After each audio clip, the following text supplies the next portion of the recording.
ना इधर ना उधर, सीधे मुद्दे पर नजर। और क्या है आज की खबर, आप देखना शुरू कर चुके हैं न्यूज़ 18 आपके पुनीत के साथ। तो खबर मिडिल ईस्ट से आ रही है, लेकिन ये खबर ना तो ईरान से जुड़ी हुई है ना इजराइल से जुड़ी हुई है, लेकिन उसके बावजूद यहाँ पर लाशों का अंबार लग गया है। कौन सा ये देश? सीरिया से खबर आ रही है, जहां पर लगातार हमले हो रहे हैं और वहां पर 1000 से ज़्यादा लोगों की हत्या कर दी गई है। सड़क पर उनके शव बिखरे हुए हैं। कहां से ये क्यों खबर आ रही है और ये सब क्यों हो रहा है, लाशों का अंबार सड़क पर क्यों फैला हुआ है, इसी को समझने के लिए मेरे सहयोगी आनंद मेरे साथ जुड़े हुए हैं। सीधे उनके पास चलते हैं और समझते हैं। आनंद, क्या खबर है? बिल्कुल, देखिए, जो अभी सीरिया में तख्तापलट हुई थी उसके बाद से अब जो खबर आ रही है, ये जो विद्रोही नेता थे अबू मोहम्मद अल जुलानी, उनके जो लड़ाके हैं, यानी कि एसटीएस के जो लड़ाके हैं, वो बशर अल असद जो पहले राष्ट्रपति थे, जो देश छोड़ कर के भाग गए, रूस में शरण लिए हुए हैं,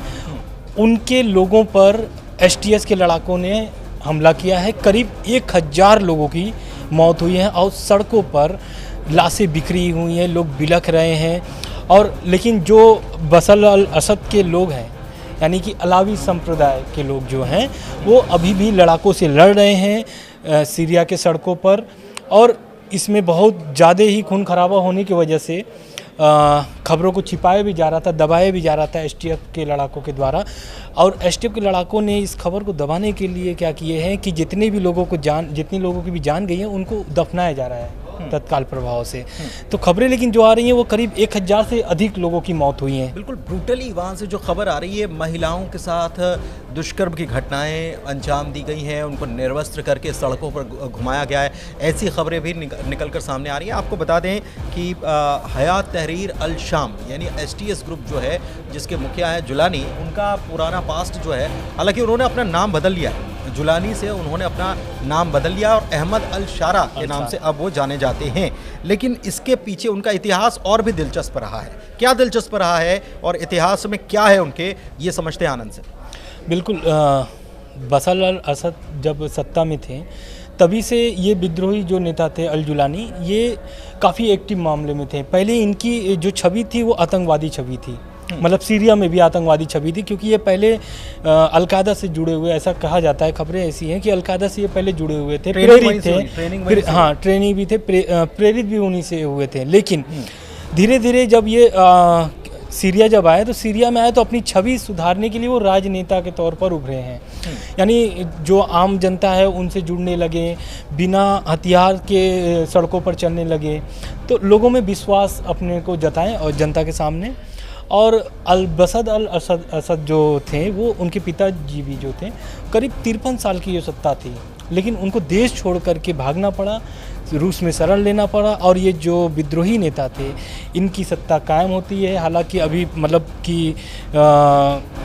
एक तरीके से क्या होता है, अप्रूव्ड नहीं है, मतलब वो एक तरीके से अवैध तरीके से सरकार चला रहे हैं, उस पर कुछ किसी राष्ट्रीय देशों का या फिर लेकिन इसमें पड़ोस से जो टर्की जो है, वहाँ से भी खबर आ रही कि वहाँ से भी सहयोग किया गया इनको। बिल्कुल, तुर्की तो पूरा सहयोग कर रहा था। और सीरिया जो है ना, वो इजराइल के लिए बहुत ही घातक था, इसलिए। और ऐसा कहा भी जाता है कि लेबनान से सटा हुआ है, और ऐसा कहा भी जाता है कि सीरिया, इजराइल जो है, ये जो बशर अल असद का सरकार गिरी या फिर बगावतें हुई देश में, तो वो कहीं ना कहीं इजराइल का हाथ था। दरअसल ईरान के पूरा सपोर्ट करते थे बशर अल असद, और ईरान के सपोर्ट इसलिए करते थे क्योंकि जो भी हथियार हिजबुल्लाह और हमास के पास सप्लाई किए जाते, वो सीरिया के ही थ्रू जाते थे, मतलब सीरिया के रास्ते ही होते हिजबुल्लाह और हमास को दिए जाते थे हथियार। तो इजराइल इसको लेकर के बहुत एक्टिव था कि ये जो बशर और असद हैं, ये मतलब एक तरीके से इजराइल के लिए घातक है। तो ये जब सरकार जब बदली, यानी कि उनको जब देश छोड़ करके भागना पड़ा, तो इजराइल में इसको लेकर के बहुत जश्न मनाई गई। लेकिन ये जो खबर है ना, अभी लताकिया और तारतूस में ये जो घटनाएं हुई हैं, करीब 1000 लोगों की जो मौत हुई है, ये बहुत खूबसूरत सिटी है लताकिया और समंदर के किनारे तारतूस। हाँ, बहुत बहुत खूबसूरत जगह है। एक चीज़ और है कि बशर अल असद जो हैं जिस समुदाय से आते हैं, सबसे बड़ी बात यह है कि सीरिया में वो समुदाय जो है उसकी आबादी बेहद कम है। यानी कि अगर 100% में से देखा जाए तो 10% के आसपास अलावी समुदाय के लोग हैं, लेकिन इसके बावजूद अलावी समुदाय के एक व्यक्ति ने शासन किया और लोगों को ये लगता था कि बाकी लोग जो हैं वो दबे कुचले हैं, क्योंकि अलावी समुदाय के लोग ही बड़े प्रशासनिक पदों पर भी काबिज रहे। लेकिन जब बशर अल असद वहाँ से हटे तो उसके बाद अलावी समुदाय के ये जो इनके कमांडर्स हैं, बशर अल असद के कमांडर्स जो हैं, इन्होंने जिसको कहते हैं ना कि लड़ाके ग्रुप, इन्होंने ग्रुप फॉर्मेशन कर लिया और ग्रुप फॉर्मेशन करने के बाद हमले करने शुरू कर दिया। और इसके बाद हयात तहरीर अल शाम यानी एचटीएस, जिसको हालांकि ऐसे तो डिसॉल्व कर दिया गया एचटीएस को सरकार के रूप में, लेकिन उसके बावजूद लड़ाके उतर आए मैदान में। सेना नहीं है, लड़ाके उतर आए हैं और अलावी समुदाय के लोगों को चुन चुन के मार रहे हैं। क्रिश्चियन के ऊपर भी टारगेट कर रहे हैं, महिलाओं के ऊपर भी टारगेट कर रहे हैं। एक तरीके से जो बशर अल असद की जो समुदाय है ना, उनको एक तरीके से टारगेट किया जा रहा है एसटीएफ के लड़ाकों के द्वारा।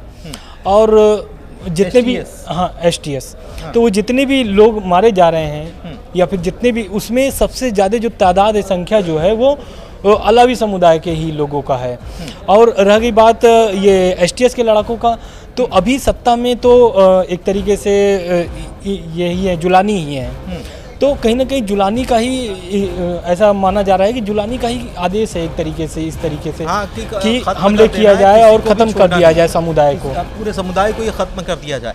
दूसरी तरफ ईरान के लिए बड़ा मायने रखता है सीरिया, रशिया के लिए बहुत मायने रखता है, क्योंकि हमने देखा है कि जब यहाँ पर सत्ता परिवर्तन हो रहा था तो रशिया ने वहाँ पर जो डिप्लॉयमेंट कर के रखा है, हालांकि अभी भी है वहाँ पर, और उसके हथियार और तमाम विमान जो है वो वहाँ पर मौजूद हैं। तो ऐसे में टैक्टिकल रूप से जो बहुत है सीरिया बहुत इम्पॉर्टेंट हो जाता है। लेकिन मिडिल ईस्ट में सीरिया में अस्थिरता होना, ये आने वाले वक्त में जाहिर तौर पर अमेरिका इसमें इन्वॉल्व होगा, इसमें रशिया इन्वॉल्व होने वाला है, क्योंकि इसका तो वहाँ पर साजो सामान पड़ा हुआ है। बिल्कुल, हाँ। और ईरान भी इसमें इन्वॉल्व होगा और इजराइल भी होगा। और इसमें सबसे ज़्यादा अगर नुकसान किसी को होता है तो वो इजराइल है, क्योंकि इसमें लेबनान जो जुड़ा हुआ है हिजबुल्ला, उसमें हिजबुल्ला से भी सीज़ फायर है, हमास से सीज़ फायर है। लेकिन अब ये जो घटनाएं क्रम हो रही हैं, एक तरीके से इजराइल इसमें, क्योंकि अलावी समुदाय ही मारे जा रहे हैं, तो एक तरीके से इसमें इजराइल का फ़ायदा है। लेकिन अगर इसमें अमेरिका आता है तो कहीं ना कहीं इजराइल को इसमें घातक होगा, क्योंकि अमेरिका अपने हिसाब से सीरिया को पहले भी चला चुका है। जब युद्ध हो रहे थे तो पूरी तरीके से अमेरिकी फ़ौज सीरिया के ही धरती पर लड़ रहे थे, सीरिया के लिए ही लड़ रहे थे। तो कहीं ना कहीं इसमें ये देखना पड़ेगा कि ये जो अभी घटनाक्रम हो रही है या फिर जो मामला चल रहा है, लोगों को चुन चुन के मारा जा रहा है, उसमें अब संख्या जो बढ़ने वाली है, हो सकता है कि 10,000 भी संख्या बढ़ सकती है, क्योंकि जो समुदायों को टारगेट किया जा रहा है उसमें जो समुदाय के लोग हैं, जो गाँव के लोग हैं, वो लोग भी, लेकिन जो भी उनके पास जो भी हथियार है, लाठी डंडे जो भी है, वो उनसे अभी भी लड़ रहे हैं। यानी मतलब एक प्रकार से ये गृह युद्ध की स्थिति यहाँ पर बिल्कुल साफ तौर पर बनती हुई नजर आ रही है। सबसे बड़ी बात यह है कि बशर अल असद के जो कमांडर्स हैं वो इसका नेतृत्व कर रहे हैं। अब उनको सपोर्ट जो कहा जा रहा है, क्योंकि रूस ने कहीं ना कहीं शरण तो दे रखी है, तो माना यह जा रहा है कि रूस और ईरान वहाँ पर सपोर्ट कर रहे हैं, जाहिर तौर पर आर्थिक रूप से, हथियार के रूप से और स्ट्रैटेजिकली रूप से वहाँ पर ये सब कुछ हो रहा है। एसटीएस भी जो है उसके लड़ाके भी मैदान में उतरे हुए हैं। हमको याद है कि अल जुलानी ने जब तख्ता पलट किया था तो सीधे वो तुर्की भाग गए थे। बिल्कुल, और हाँ। वहाँ पर उनकी सबसे पहले मुलाकात हुई थी। दूसरी तरफ इजराइल ने इस मौके का फ़ायदा उठाया और इजराइल ने उस क्षेत्र पर कब्जा कर लिया जहाँ पर झील है, बहुत खूबसूरत, और वो इजराइल के लिए बहुत इम्पोर्टेंट क्षेत्र कहलाता है। उसने कब्जे भी किए थे जब ये सब मामले चल रहे थे। मैं तारीख बता देना चाहता हूँ कि 8 दिसंबर 2024 की ये घटना है जिस पर आप बात कर रहे हैं। और ये लताकिया में ही हमला क्यों कर रहे हैं लड़ाके, एसटीएफ ये बहुत महत्वपूर्ण है जाता है। लताकिया या टाटस जो है तारतूस। हाँ। तो ये इसलिए हो रहा है क्योंकि यहाँ पे अलावी समुदाय जो हैं बहुत मजबूत गढ़ है एक तरीके से। तो इसलिए सीरिया के पूरे इलाकों में हमला नहीं हो रहा है, सिर्फ ये 2 शहर में हमले हो रहे हैं, क्योंकि ये जो गढ़ माना जाता था ये असद के गढ़ माने जाते थे। यहाँ पर अलावी समुदाय बहुत ज़्यादा संख्या में है, मतलब जड़ से खत्म करने के लिए ये हमला, हाँ, एक तरीके से कहा जा सकता है। और ये जो एसटीएफ के लड़ाके हैं पूरे एकदम हथियार के साथ जा रहे हैं, और एक तरीके से जो हमला है ये निर्दोषों पर हमला कर रहे हैं, क्योंकि उनकी उसमें कोई गलती नहीं है। कई लोग निर्दोष हैं, हालांकि ऐसा नहीं है कि सभी लोग निर्दोष हैं, क्योंकि हम आपको बता चुके हैं कि बशर अल असद के जो कमांडर्स हैं उन्होंने भी हथियार उठा रखा है, और वो बार बार जिसे कहते हैं गृह युद्ध, और बार बार हमले करके और नुकसान पहुंचाने की कोशिश कर रहे हैं। और इसके जवाब में एसटीएस ने कत्लेआम यहाँ पर मचा दिया। और लड़ाके अगर उतरते हैं, आतंकवादी रूप से वो काम करते हैं, लड़ाके उतरते हैं, तो वो किसी के ऊपर भी रहम नहीं कर रहे हैं। और जैसा कि मेरे सहयोगी बता ही रहे हैं कि वहाँ पर जो लोग मारे गए हैं उनको वहीं पर ताकि आंकड़े सामने ना आ सकें, इसके लिए दफनाया जा रहा है, महिलाओं को निर्वस्त्र किया जा रहा है, उनके साथ लगातार दुष्कर्म की घटनाएं भी सामने आ रही हैं। हालांकि क्या यूएन ने इसको संज्ञान में लिया है? अभी कोई भी ऐसी प्रतिक्रिया नहीं आई है, लेकिन आने वाले समय में बिल्कुल संज्ञान लेगा, क्योंकि सीरिया एक ऐसा रेड इलाका है। रेड इलाका इसलिए कह रहे हैं क्योंकि इजराइल और रूस यूक्रेन के पहले से ही युद्ध वहाँ पर हो रहे थे। ये तो युद्ध अब न ख़त्म हुआ है, लेकिन ये पहले से ही वहाँ पर रेड इलाका माना जाता है सीरिया को, क्योंकि अमेरिका, ईरान सभी वहाँ पर हमले कर चुके हैं। चलिए ठीक है, बहुत शुक्रिया आनंद हमसे बातचीत करने के लिए। और कुल मिलाकर सीरिया में जो कुछ चल रहा है इसका अपडेट हम आपको पहुंचाते रहेंगे। फ़िलहाल इस वीडियो में इतना ही, इजाज़त दीजिए। धन्यवाद।